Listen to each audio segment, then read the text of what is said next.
Hi everyone. Today I am actually going to be taking apart an old Halloween junk journal that I made a few years ago and redoing it in kind of a style that I like more now. I'm kind of flipping through the old journal here so you can see what it looks like. It's very scrapbooky. There's a little bit of other elements involved like book pages and notebook paper, but it's a lot of scrapbook paper, and I don't know. Something about it made me not want to use it. And as you can see, it's blank. Um, and I didn't like the way I constructed it. This was actually my first ever journal that I created, like handmade journal that I created. So, there was some learning curves with it, and I just didn't really like what I did with it. So in this video, I am going to recreate it. I actually only end up redoing the cover because I ran out of time and life got crazy, and I was just super, super busy in October. So in this video, basically, you're going to watch me create a new cover for this journal. And so I'll go through that whole process, and then maybe next year I'll show you putting in the pages or something, because I did not get to that yet. But here I'm just kind of showing you some of the issues I have with this journal. The cover's super boring. I don't like the cover, and there's a lot of gaps in between the signatures, which I don't love.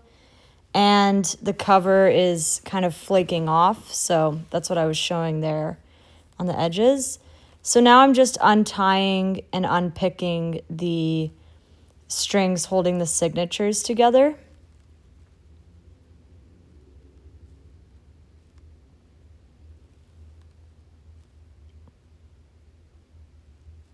So I'm just taking each one apart, and I am going to keep these pages. I'm not throwing them away or, getting rid of them, but I want to change it up a little bit and make it a little less scrapbook papery.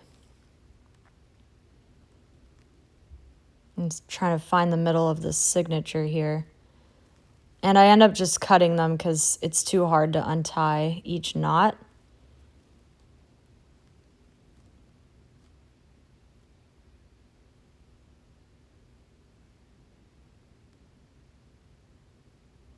So there's the cover, which I don't need anymore. Back then, I also had no clue how to decorate covers. I still struggle with that, but I particularly hate that one. So now I'm going to use either a cereal box or the Cheez-It box to make a new cover. I'm just completely starting over. And I'm kind of using the pages I already have to measure and see what size I'll need. These are just boxes that I had already saved for this purpose. So I start with the Cheez-It box, and I ended up screwing that one up, so I moved on to the Special K box. I actually had to redo this process 3 times because I kept messing it up. You'll see in a minute. But here I'm just kind of measuring the width of the book and the width of the signature, as well as the length. Because I wanted my signatures to be smaller than the cover. One big problem with my previous cover that I made is that it was too small, and it kind of made the book lopsided, and it just didn't look good. So I'm trying to make the cover bigger than my pages this time. So I'm just marking on the box where I want to cut.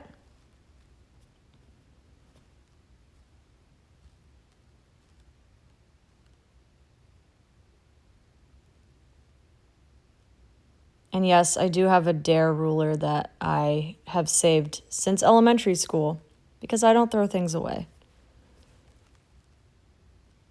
So I'm cutting the box now, and you're going to see the big mistake that I make here. I cut it out, and it's completely mismatched with the sizes. I really messed up with the measuring. I didn't think about how it would work when I cut into it. So now I'm starting over with a brand new cereal box. Now I've wasted all 3 of the boxes I had saved for making covers. So I'm going to have to buy some more cereal. Basically, make sure that when you're measuring, you're not including the spine in that measurement, because you'll go ahead and cut, and then the back side is going to be smaller than the front side, which is what I did the first time I cut the box. So I'm redoing it now with that in mind, and cutting again. This time, hopefully, we do it correctly.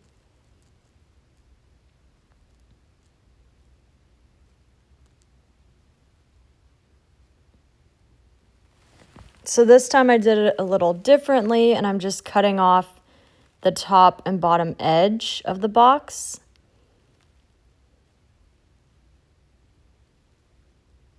And let's hope I did it right. Now I'm taking off, pulling apart those edges that are glued together, so it creates a book. And look at that. I've got even sides. I didn't cut it wrong. I didn't measure it wrong. So this box is going to work, and now I'm just cutting off the extra edges that I don't need. The only thing I hate about this is that I am so bad at cutting things evenly, so it just never looks good when I cut it with my scissors. I don't know why I can't do that, but here I am trying to cut off the top edge, actually the side edges, to make it more even and straight, because I didn't like how it was when I just freehand cut it. So if you can use a paper trimmer, definitely do. Now it's a lot more even, and I like it better. So there we have it. There's our box. And I've moved down to my kitchen table to paint the box. I'm just adding a first layer of black right now. And you're going to see that it goes on pretty thin, and you can still see the cereal box through the paint. I think, and I don't know because I've never tried this, but I think you can add gesso or like a matte medium to start with, to make the layer go on better. But I don't have that. I've never used it. I don't know these things. So I'm just painting it. And this is only my first coat. So like I said, it looks super thin, but that's okay for now.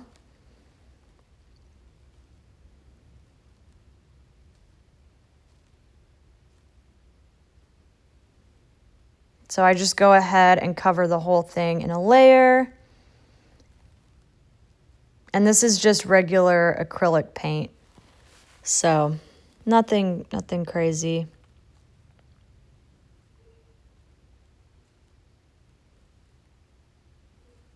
And there we go. There's our first layer done. Almost. So now I'm just going to go ahead and add a second layer of paint just to make that black more, substantial, I guess. So I think if I were to use like a gesso or something like that, whatever that is, I've just heard that term used before. I know it's like a material, some sort of like primer paint. But I think if I were to use that, then I wouldn't have to use as much black acrylic paint because it would give kind of a good base layer. I do want to try that at some point. I'm just working with what I have at the moment, and I just have, regular acrylic paint. And so I did go ahead and add a third layer of black So now you can see it's a solid black color with nothing showing through. And my next step is I'm going to dry brush some white paint on top just to give it kind of a weathered look. So I have a palette here with some white paint, and I also have some metallic green paint and also some black sparkly paint. So I'm trying to dry brush. So what I'm doing is loading up the brush with paint and then rubbing most of it off back onto the palette, so that I have very little paint on the brush when I actually brush on the cover. Sometimes I have a little too much paint on there. I'm not the best at this technique, but honestly, I really like how it looks and I like the distressing, so I'm glad I did this. It just adds a little more pizzazz than being just plain black. So you can kind of see up close what that looks like. So yeah, I'm just kind of wiping off some of that white paint so that I don't have as much on the brush.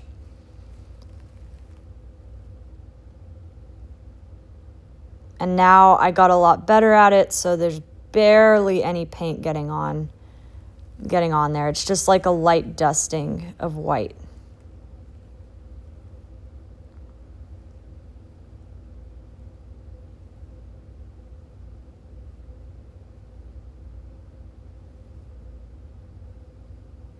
So there we go with the white, and I really like kind of the weathered old look that this gives.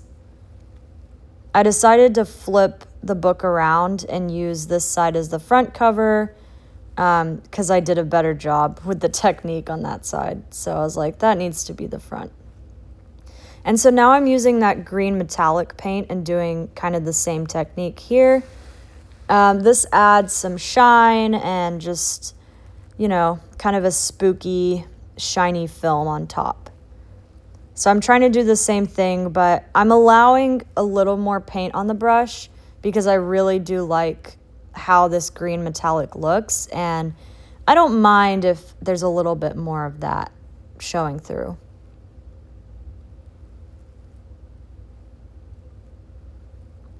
And I'm just kind of swirling it around randomly. I don't want to cover the whole thing, but I'm trying to get it on most of the cover. And you can see that paint really gives a good color there. It doesn't take much.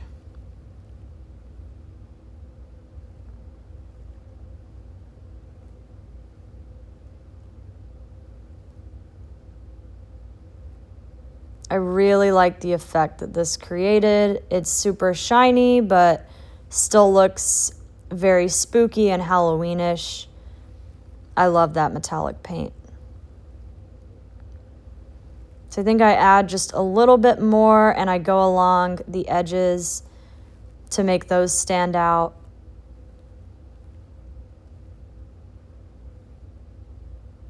And I love it. It looks so good.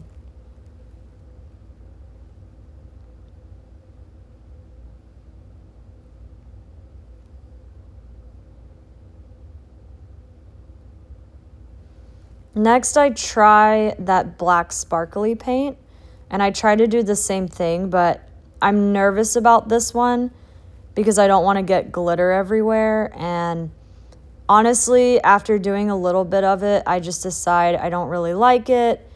And, I don't think glitter is really the look I'm going for, so I bail on that idea and don't add any more. Instead, I add a bit more of the metallic just because I really like how that looks. And, who doesn't want shininess?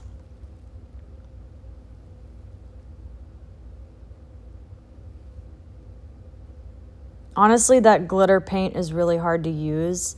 I feel like it just ends up being very blobby, and I don't know. I'm not really sure when you would want the glitter paint. Glitter is hard. It's hard to work with. So there we go with our shiny metallic. And I think I'm just about done with that. showing it off, admiring it here. And so my next idea is that I want to decoupage, is that how you say that? Decoupage this napkin onto the front cover. I have never done that before. I've never tried this, as you can see. So I try to cut out the shape. First I tear it apart so that it's only the top thin layer. I know that much at least. And so I'm just tearing it apart. And I think about using maybe one on each side because there are two of them and I really like that image. So I play with that a little bit.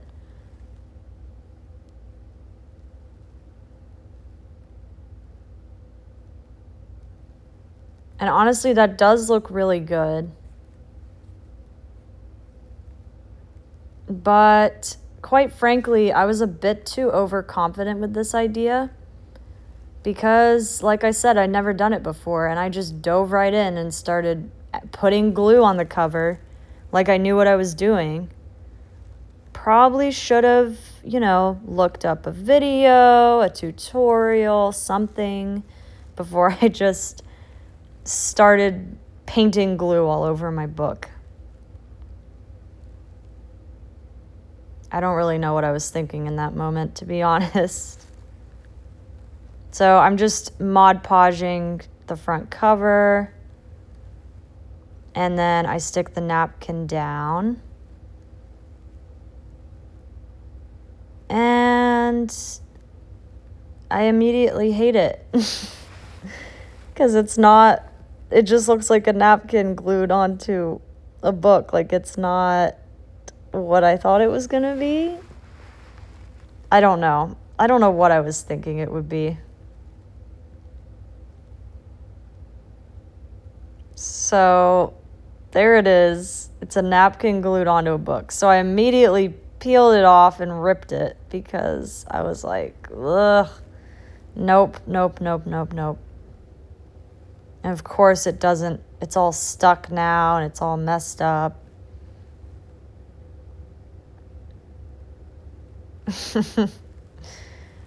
Oh dear.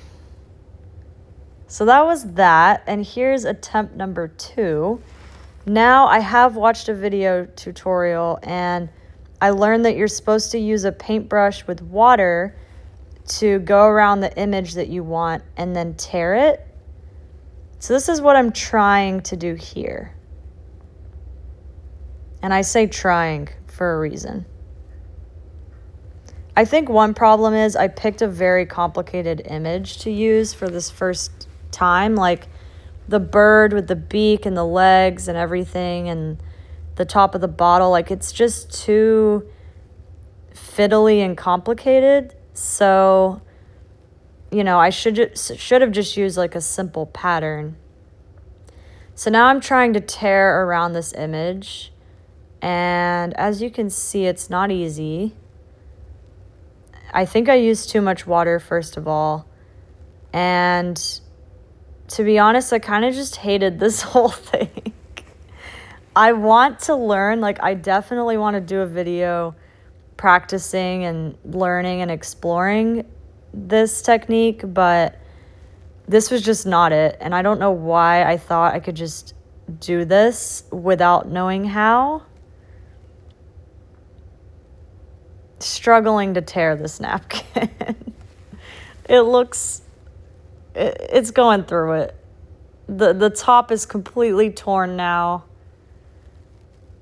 And the funny part is I have a whole pack of these napkins. I could have just started over, but I was so committed to making this one work that I kept going. I don't know why. Look at that. It's just so torn up. It does not look good. And now I'm going to try to tear around the beak. And then I'm like, nope, never mind. That's not going to work. I got to go around these little feet and the head and, the whole thing's just ripped apart. It's so delicate. Look at that. What a mess. bad. So bad. At least I tried, I guess, you know? So then I also want this spider that was in the corner of the napkin, so I ripped that out. Now this one looks so much better than the bottle, which is a sign maybe because the spider's a lot simpler, so maybe something more like that would be easier. But now I'm going to attempt to decoupage it onto the front cover. Again, why am I just directly going and gluing this onto my beautiful cover that I worked so hard on? I don't know. I didn't practice on like a piece of paper or anything. I'm just like, I'm going to jump in and just stick it right on there. So I'm going to go ahead and paint the Mod Podge on the cover again, and this time I'm using a lot more. I don't know why. I guess that's a good idea, but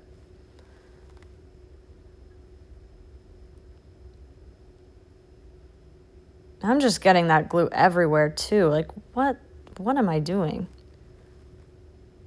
I just got it all over the back cover.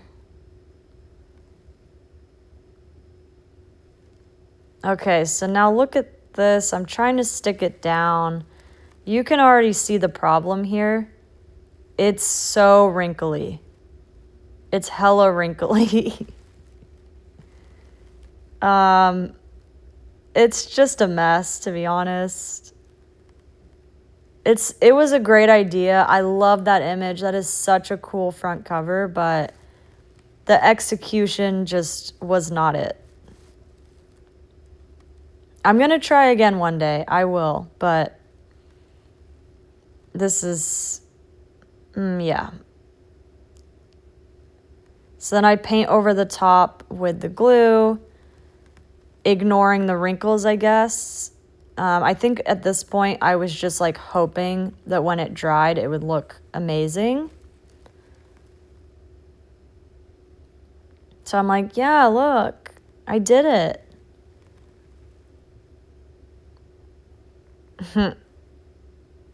There it is.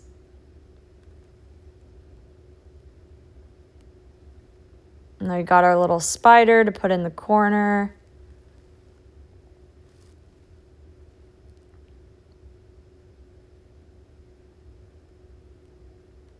I think the other problem is I used a dark background, and every single tutorial video I watched specifically warned against doing that. But what did I do? Ignore them and do it anyway because I already had a dark background and I couldn't change it. So there's our spider, which doesn't look terrible.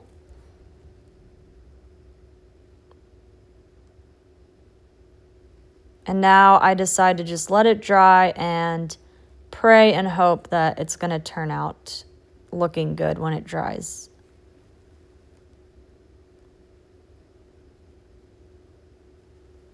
Spoiler alert, it does not look good when it dries. What is that? What is that? Ugh. It's a mess. It's so wrinkly. It's so dark and distorted and ripped, and you can see where the rips are. This is not what I wanted for the front cover of my Halloween journal. It's not it. It's not what I wanted at all. So that was a bust. And I'm kind of disappointed at this point. I try to scrape it off as if I didn't coat the whole thing in glue and glue it down. And I had to cut the part of me trying to cut it off because what was I doing? Don't do this. Very dangerous idea. Why are my fingers right there? Bad. And of course it's not going to scrape off like that. So, new plan. I have a new idea for a cover. I cut up this 1800 or 1-800 contacts box. I was reading the box. That's why I called it that. And I'm going to glue this on top. I have this whole vision that I came up with of how I'm going to fix this cover. So that's what you're going to see now. So I'm just cutting this out of cardboard, like I said. And what I want to do is make a frame. So I'm kind of like using this rectangle I cut out as a guide to make a frame from the rest of the cardboard. So that's what I'm doing here. I'm just kind of roughly figuring out the dimensions of it.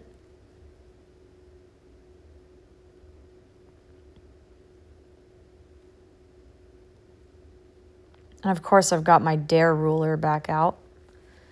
So here now I cut to the lines, and I'm going to cut it out with, what is that called? That tool? I'm losing it.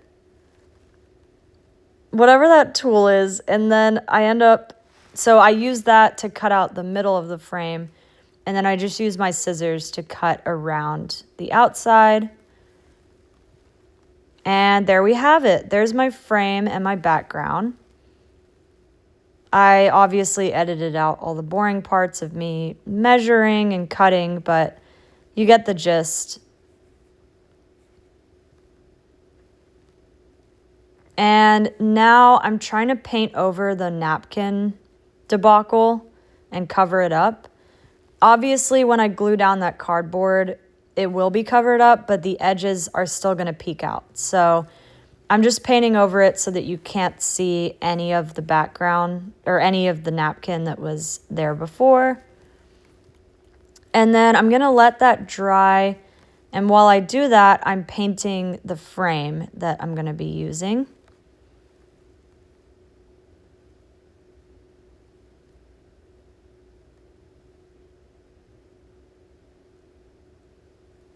And just painting around the edges because I don't want there to be any white showing through.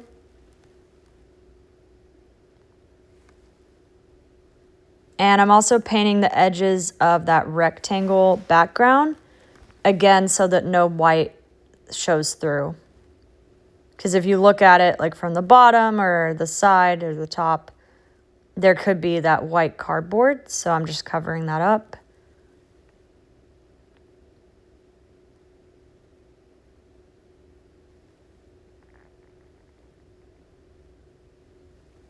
And now I'm starting on decorating the background. So I'm using all this scrapbook paper. Why can I not say that word? And I'm just cutting it down into, I think, 1x1 squares, something like that. Just small squares. It doesn't really matter what the measurement is. But you'll see what I'm going to do with those in a minute. So I just kind of eyeball, well, I mean, I'm measuring, but I'm, measuring and eyeballing the size that I need. And then I stack a few pieces on top of each other so that I don't have to do each one individually. And then I go ahead and trim it with the paper trimmer.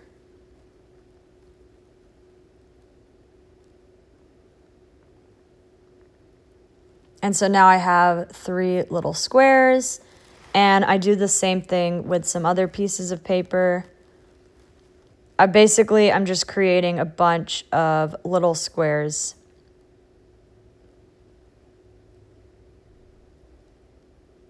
So I'm just layering them so that I only have to cut it once. And I trim it down. Trim it down. And so now I've got all these little squares, and what I'm going to do is kind of patchwork them on this rectangle that we cut out. So I just lay them out. There's not really a pattern, but I try to think about different patterns going together and making sure there's some variation. And it's good to have like a rough idea of what I'm trying to do before I try to glue anything. So there's my rough pattern laid out, and now I'm going to glue them all down. So I just use glue stick for this since it's just paper on cardboard. Hopefully that's not a mistake, but I didn't want it to be all ripply, and usually liquid glue makes my paper ripply, so I went with the glue stick. But of course, I'm not going to bore you with gluing everything down. So here's our finished patchwork. And now I'm adding this cute little ghost sticker on top. These are stickers that I've had for probably like, I don't know, 15 years. Because I just hoard things and don't use them. I think they're from my mom's scrapbooking supplies from way back in the day. So it's finally time to put this guy to use. So I was just putting the frame there so I could get an idea of the middle of the rectangle. And I don't know why I thought glue stick was ever a good idea for this. It's like a chipboard sticker. So obviously glue stick is not strong enough to stick it down. It looks cute though. I do like it. So I end up using Mod Podge to glue it down just because it's a little bit stronger. And I had it already out from the napkin debacle.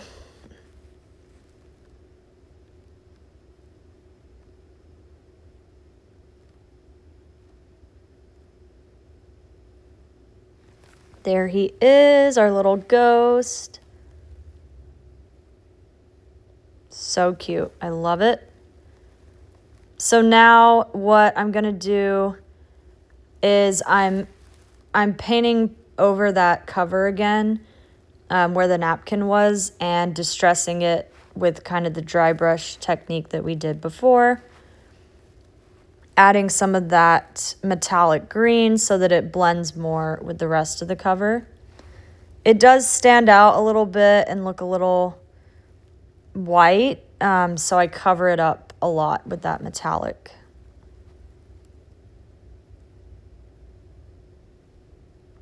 And I'm keeping that spider on there because I actually think it looks good. So I guess the decoupage wasn't all bad.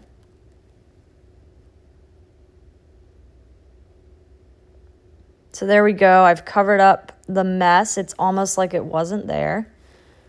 And this guy's going to go right on top. So the next step is to distress the frame kind of in the same way that we did before so that it matches with the cover. So of course I added the white paint, and then I'm also going to add that green metallic as well. So there's the white, and here's the green metallic. And I just love how that looks. I need to get more metallic paint because it just looks so good. It's perfect for this Halloween journal for sure. Looks good.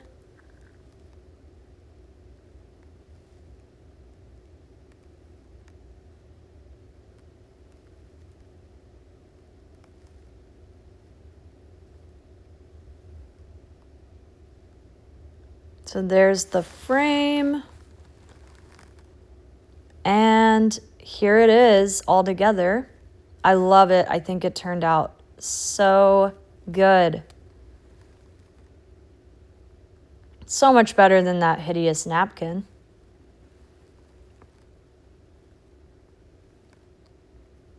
And it does match the cover pretty well, so I'm happy with that. Feels like it all blends together. And who would have thought this all came from a cereal box and a contacts box? So I'm using tacky glue Aleene's tacky glue to glue this cardboard frame on, just because I really wanted it to be secure, and it's super thick, so I wasn't sure if the other glues would hold. And I just stick that down, and then I'm going to glue the whole thing onto the front cover.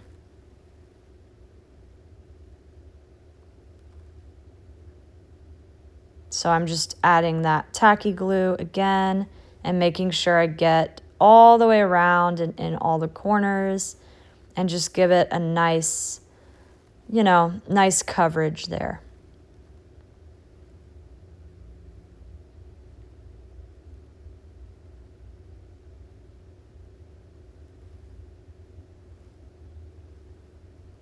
There we go. We're gluing it down.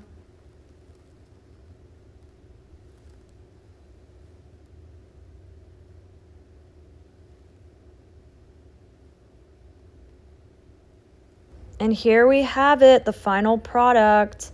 I am just so happy with this, how this turned out. It's so much better than this boring, bland cover over here. It's a real upgrade in my opinion. And I just can't wait to fill this journal with all my Halloween memories, costumes, favorite movies. It's going to be a lot of fun. I can't wait to start using it. And even though some of our techniques didn't work out, I'm happy with this. I've got to do the inside still and put in the pages, but I will eventually. And this one's also bigger, so we fixed that problem. So yeah, thank you so much guys for watching today's video, and I would love to hear if you have a Halloween journal of your own. Thank you so much. Bye!